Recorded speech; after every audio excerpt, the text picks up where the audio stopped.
Bonjour, aujourd'hui on vous propose, pour les élèves de la 3e année collège, une capsule sur la réaction de quelques matériaux avec l'air. Deuxième partie. Rôle du dioxygène de l'air dans la formation de la rouille. On place la laine de fer dans 3 éprouvettes. L'éprouvette A contient le dioxygène. L'éprouvette B contient du diazote. L'éprouvette C contient de l'air. Puis on retourne les 3 éprouvettes sur des cristallisoires contenant de l'eau colorée.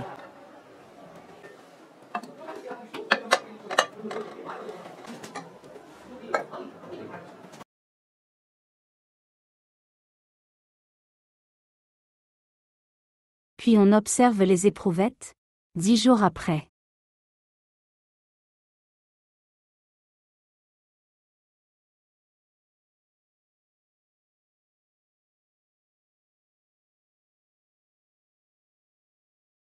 Question. Expliquez la montée de l'eau dans l'éprouvette A. Réponse. Dans l'éprouvette A, l'eau a pris place au dioxygène. Question. Où est passé le dioxygène, contenu dans l'éprouvette A? Réponse. Lors de son contact avec le fer, le dioxygène qui s'est introduit dans la laine de fer l'avait transformé. Question. Quel est le produit formé? Réponse. Le produit formé est la rouille, de couleur rouge. Question. Qu'observerait-on après 10 jours, si le diazote avait une action sur le fer? Réponse. Le diazote n'avait pas d'action sur le fer, parce que le niveau d'eau dans l'éprouvette n'a pas changé. La figure schématise la même expérience, avec une éprouvette contenant de l'air.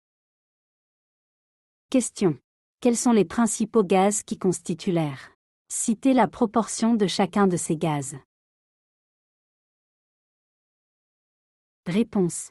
L'air est constitué de 1/5 de dioxygène et de 4/5 de diazote. En tenant compte de la composition de l'air, expliquez ce qu'on observe sur la laine de fer, placée dans l'éprouvette contenant l'air, puis indiquez sur la figure C, le niveau d'eau dans l'éprouvette après 10 jours. Réponse.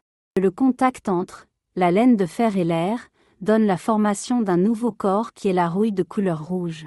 Donc il s'agit bien d'une transformation chimique. Le volume de dioxygène dans l'éprouvette est 250 fois 1/5 égale à 50 cm3. Après 10 jours, le volume qui sera occupé par l'eau dans l'éprouvette de l'expérience est 50 cm3.